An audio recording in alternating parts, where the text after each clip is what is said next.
Columbia Workshop, under the direction of William N. Robeson, presents Tristram.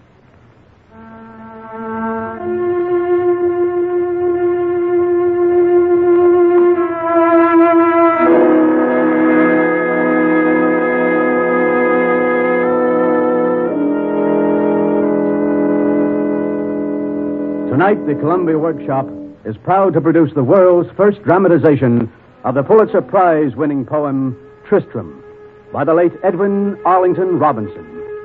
The legend of Tristram and the fair Isolde of Ireland, whom he wooed and won for his kingly uncle, is one of the world's great love stories. It has kindled the genius of writers and musicians for hundreds of years. Tonight, in presenting Mr. Robinson's poem, the workshop has adhered faithfully to the text, making only the alterations demanded by the limitations of time.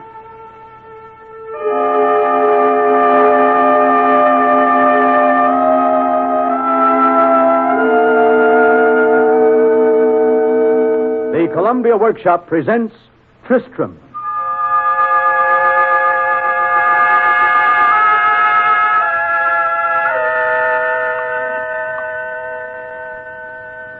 The moon glimmered cold on Cornwall, where King Mark, only by kingly circumstance endowed with friends enough to make a festival, on this dim night had married and made queen the fair Isolde of Ireland.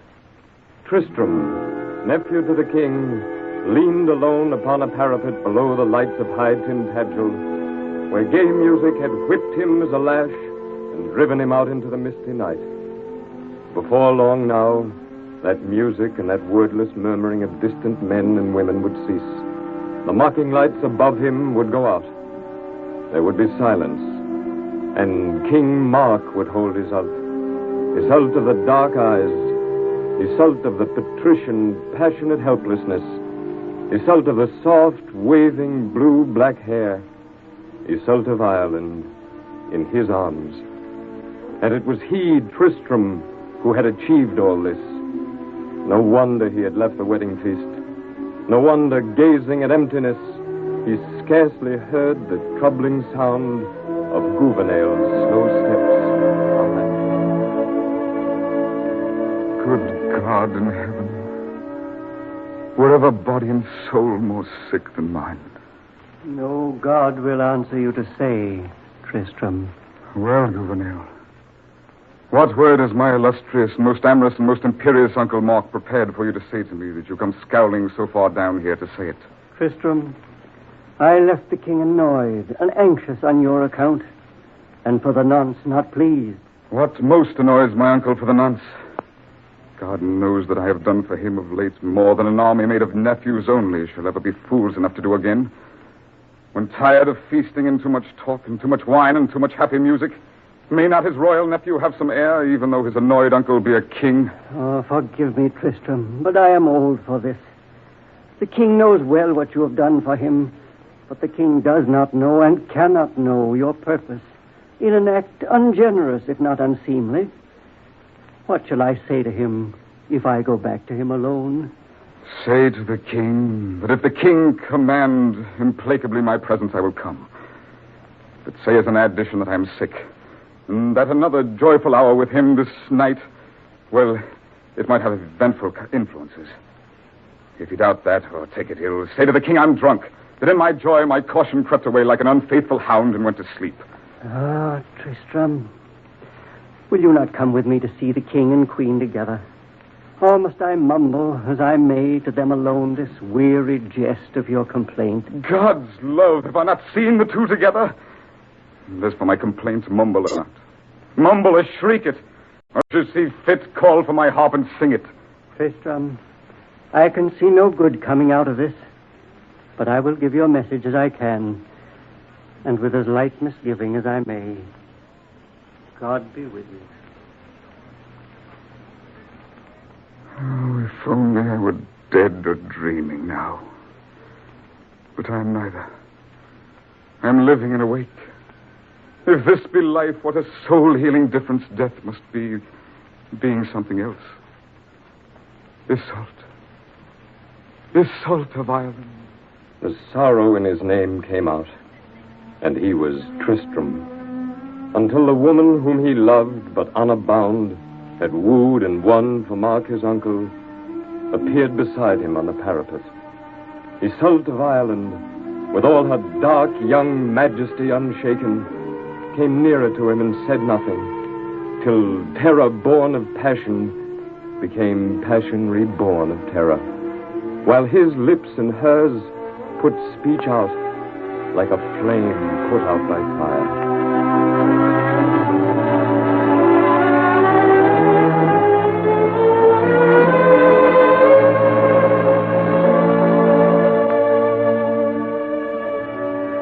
What have I done to you, Tristram? What have you done to me? What have we done to fate that she should hate us and destroy us, waiting for us to speak? I took oath as Mark's ambassador to make you his, and did so before I had my eyes or heart awake. Do not blame fate. The fault's more mine. It was our curse that you were not to see until you saw too late. Alone once, in the moonlight, on that ship that brought us here, I believed that you would speak, for I could hear your silence like a song out of the sea. I stood by the ship's rail looking away into the night, with only you and the ocean and the moon and the stars there with me. I was not seeing where I looked, for I had waited too long for your step behind me, to care then if the ship sailed or sank, so long as one true word of yours went wheresoever the ship went with me. Iseult. Since I dare say to you how sure I am of the one thing that's left to me to be sure of. Know me and love me as I was that night, as I am now, and as I shall be always. All yours. Your words fall on my ears like rain on thirsty ground. Oh, Tristram, if you had spoken on that ship what most was in your heart to say, if you had held me close, like this, if you had kissed me then, like this. There must be women who are made for love and of it, and are mostly pride and fire without it. There are, and while you love me, you will not forget that you are all there is in my life, now that I would live for longer. Tristram, if I was sure this was to be the end, I should make it the end. I can feel the hands of time on me, tearing me away. Do not say that. I do not know where I shall be tonight. But I shall not be here, and that will make it easier for both of us and for King Mark. I would see as little of Mark tonight as may be well for my forgetfulness. That is the best for me to say to you, for now it has been said. Iseult! Keep silence, Brangway. Whose voice was that? My waiting maid. Iseult! It's Andred. He has been hiding here all the time. Andred! Yes, Andred. Cousin to your Tristram and loyal servant of King Mark. I might have known the vermin we should find. Your paleness suits the circumstance, my cousin. You sneaking, crawling less than half a man. I saw and heard enough to make King Mark my debtor for eternity. Then you have earned a rest for your too busy eyes and ears. Let me go, Tristan. Let me go, I say. When I am done with you... If you dare to harm me... For your own sake. For Iseult. King Mark shall know. I'll tell him everything. You mongrel. He shall know. King Mark shall know. Tristram, like one bereft of all attention, saw little and heard nothing after he had hurled the spying Andred hard against the parapet. Like a man doomed to an ungovernable silence, he stood above the motionless and crumpled shape until Iseult sprang with a gasp and held her lips to his an instant and looked into his eyes before she whispered a name and sprang away from him. But this was not before King Mark had come and seen sufficiently to find himself a shadow and Tristram the substance of it in his queen's cold eyes. Who is lying there at your feet? Turn him, Tristram, and let me see. You know him, sir. The name of that you see down there is Andred, and King Mark is manifestly at your service. That was an unbecoming jest, I fear, for you tonight. Andred is bleeding. I am glad of that, sir. So long as there is less of that bad blood in him, there will be so much less of Andred. Iseult, you have seen and heard enough for one night and one woman. You will go back now to the castle and send 2 men of the guard. Let them take Andred where someone will care for him. Yes, Mark. Tristram. This is no time for words or explanations between two who owe each other nothing. You will go. As you say, Mark. Tristram, my first right is to ask what Andred saw that you should so mistreat him. Do not hide yourself in silence, for I saw enough. Well, sir, if you have seen enough, what matters it how little or much this thing here may have seen?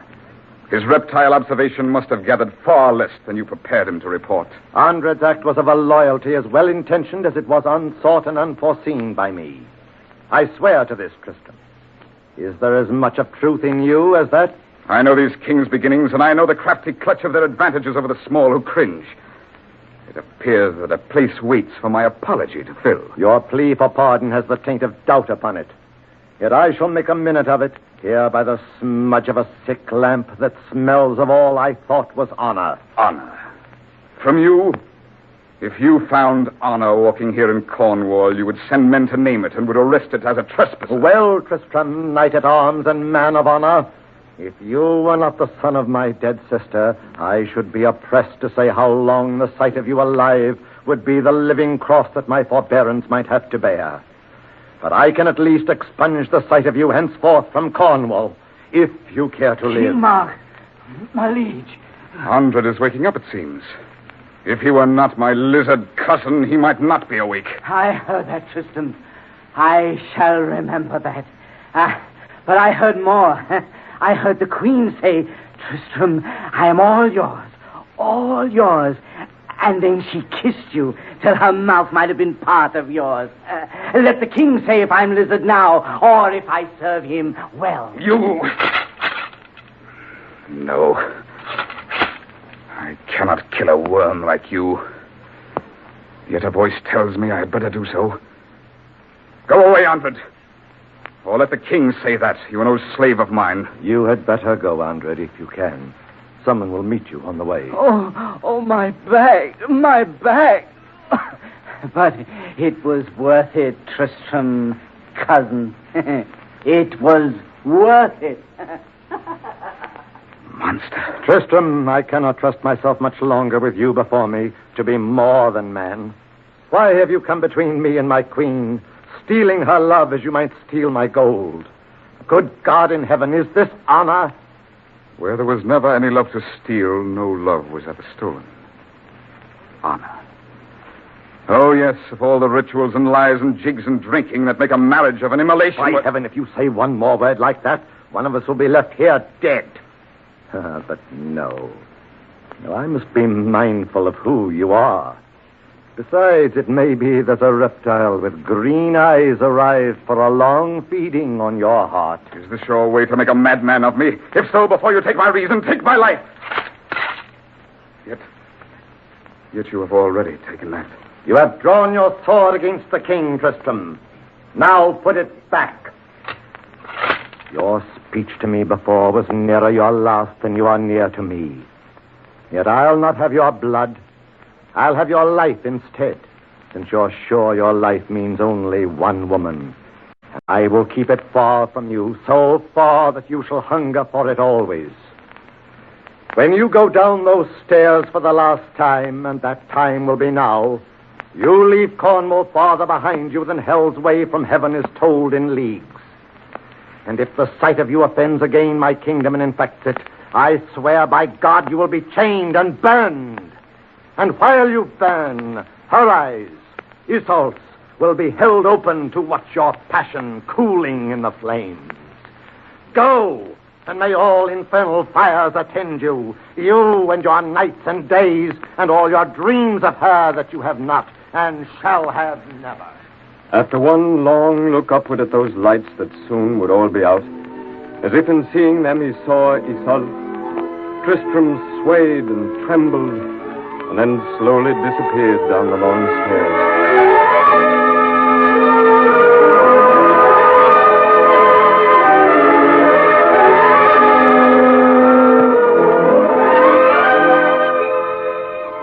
For 2 years after that, there was no peace for Tristram. Neither when he saw the giant scourge Griffin, whom he slew in Brittany, dismembered at his feet. Tristram. Nor when his sorrow's witchcraft, out of pity, made the pale wine of love that is not love, to lavish on another woman's heart the comfort of kind lies. Nor in the army he shaped and trained, the ships and wharves he built, Tristram. the old houses he raised. Tristram. Never nor in anything was there peace for Tristram, for always in the air above him was Iseult of Ireland, Iseult of the wild, frightened violet eyes, Iseult and her last look and her last word, until one day at joyous God, the guest of Lancelot and Guinevere, Tristram, waiting to be called to knighthood by King Arthur, sat singly, dreaming. Softly behind him, the coming of light steps made him to turn. And there, with tear-filled eyes, in a slow twilight, shining upward into his. Tristram. Oh, Tristram. Iseult, beloved, speak my name again. Tristram. I feared a moment that you were another dream. No dream, my love, but you and I together. And no kings to make for me a prison out of Cornwall. Tell me how many lives ago it was I left you in the moonlight on those stairs and went up to that music and those voices and for God's reason then did not go mad. Tell me how old the world was when it died. Forget the world, Iseult. We are the last that are alive where the world was. You are the world, Iseult. You are the world. Whatever I am, you are the lost alive to make me listen while you say that. You are the world, Tristram. My worth is only what it is to you. What brought you here, and how? Marcus prisoner of war by some command in heaven or some imperial whim of mercy. Guinevere came to Cornwall and brought me here to joyous God. Oh, Tristram, Tristram, make me believe again that you are here. Yes, you are here. Sometime I'll ask how far you wandered and what rainy end there ever was to that unending night when Mark sent you away. But now... Now there is but one fantastic apprehension in my mind, and that one surely cannot come tonight. Only an army of infernal men will find a way over these walls or through them to find you or me tonight. Dear love, my cage is empty and I am out of it. And you and I are in another cage, a golden cage, together. You are more nearly perfect even than I thought. Tristram, after those years in Cornwall, where my fire of life burned lower than you have ever known, I must say this to you. Mine is a light that will go out sometime. I'm not going to be old. There is a little watchman in my heart who is always telling me what time it is. And therefore harm for my poor sake must not be yours. Harm? There is your world outside, all fame and banners. And it was never mine to take away from you. You must not let me take your world away. Love is not like that. Iseult. We forget how far a king's arm reaches and what reprisals he may buy with gold and golden promises. But now I have said it. Forget what I have said. And kiss me as if we were to live forever. See how the stars are throbbing in the sky. I like the stars. In Cornwall, so much alone there with them as I was, one sees into their language and their story. They must be more than fire. And if the stars are more than fire, what else is there for them to be than love? And if life that comes of love is more than death, love must be more than death and life together. Why do those two vainglorious and abysmal words pursue you and torment your soul? Life and death. Do not believe your stars if they are saying that any such words are in their language now. Oh, sweet. Whenever they tell you they are made of love, believe it. But whether your stars are made of love or fire, there is a love that will outshine the stars. There will be love when there are no more stars, Iseult. And that should please you. Does it? Yes, Tristram. Yes. It pleases me.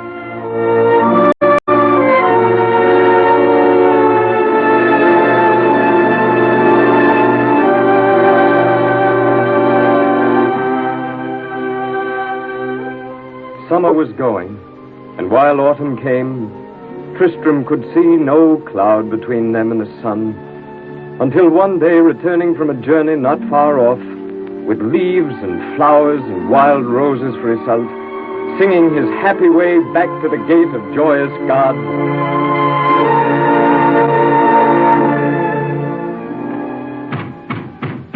Open the gate! Open the gate, I say! Such great impatience always in the young. Good morrow, Tristram. You move like lead, good Gouverneur. And you like Mercury, Alvin. Not Mercury. You mix the gods. Mine are the wings of love.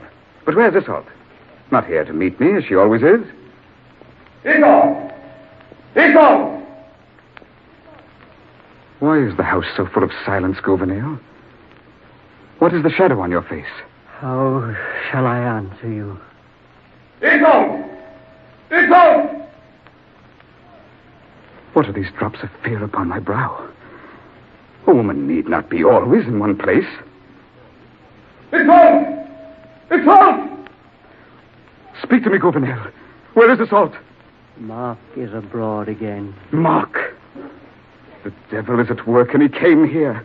But how? How? Tell me. Isolde was sitting by the shore she loved, watching the ocean while she dreamed of you. They found her there? And carried her off, a prisoner to Cornwall. Could you do nothing? Oh, forgive us, Tristram. We did all we could, but we were late.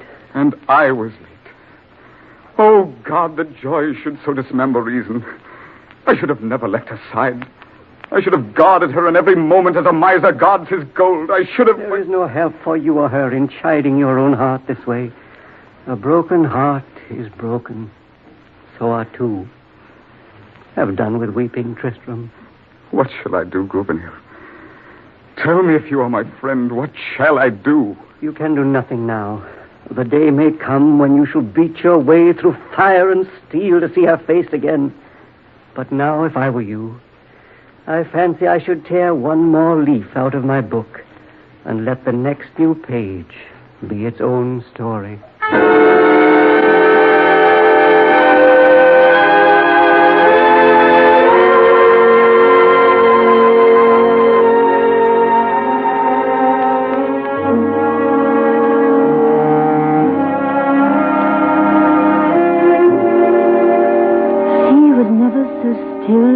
Before King Mark. It is like something after life.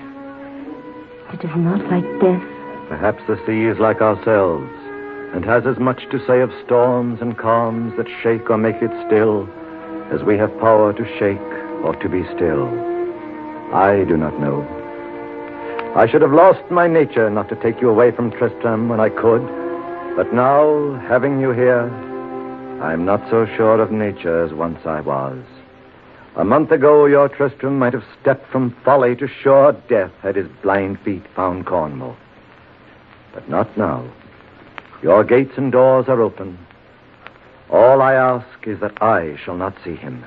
You have been good to me at last. I shall not be afraid of you again. No, not of Andred. When he knows this, he will bow down to your authority like a small, hungry dog, and lick your fingers. He will forget all his insane hatred for Tristram. Andred is mad, I fear. He was always mad. We were all of us mad that night I banished Tristram, our wedding night. I should have seen that then. Isolde, I must speak to you alone. Yes, Brangwyn, you may speak. Whatever you have to say, King Mark will listen. He is waiting. You mean Tristram? And has the manner, if I may dare to say so, of one who should not wait. Why should he wait? King Mark.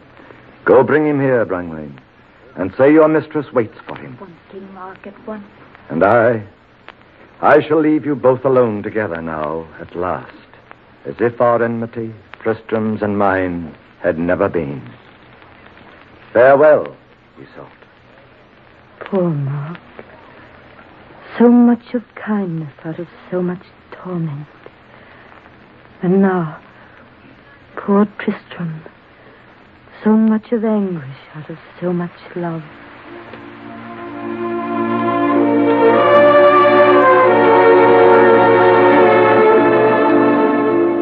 Isolde. Tristram, beloved. Isolde. What have you done to Mark? What has Mark done that I should find his doors all open for me and see no swords afire? His heart is changed now I am ill. He wishes to be kind. Oh, Isolde, my beloved. No. I am not afraid to die, Tristram. Why, think of it. My cup was running over. And having had all that one life holds of joy, and in one summer, why should I be a miser crying to God for more? Isolde. No, do not say things now. Let me. Will you remember that all there was of me was always yours? Was it enough? Tell me, was it? It was enough and more. Enough? Women have ears that will hold love as deserts will hold rain. But you have told us, Isolde, it was enough. And she knows all there is. All but this dagger in your back. Oh. If it was Andre, give him thanks for me. It was not Mark. Isolde.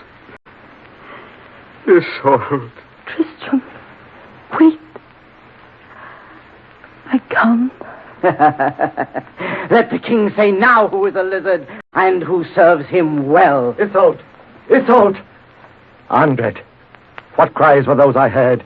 Speak, or by heaven... They are dead, my lord and master, dead. Our cousin Tristram and your queen, Isolde. Dead? Dead as you see them lying there. Now say if I am a lizard, or if I serve you well. Andred, you...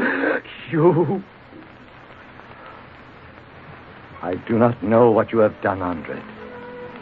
I am not sure. God knows what you have done. Nor do I think I should have praise or thanks of them if power were mine and I should waken them. There are some ills and evils awaiting us that God could not invent. There are mistakes too monstrous for remorse to fondle or to dally with, and failure that only fate's worst tumbling in the dark could have arranged so well. I do not know whether these two lying here, this Tristram and Isolde, who have torn life from time like a death-laden flower out of the earth, have failed or won. I do not know.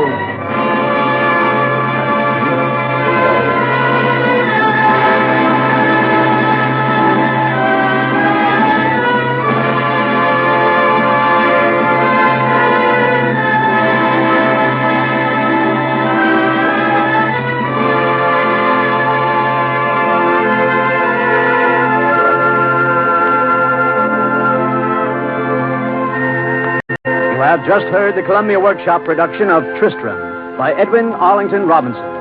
Stella Reynolds adapted this Pulitzer Prize-winning poem for the Workshop. The part of Isolde was played by Miss Timothy Kearse, Tristram by Dick Colmar. Bernard Herrmann conducted the orchestra, and the entire production was under the direction of William N. Robeson.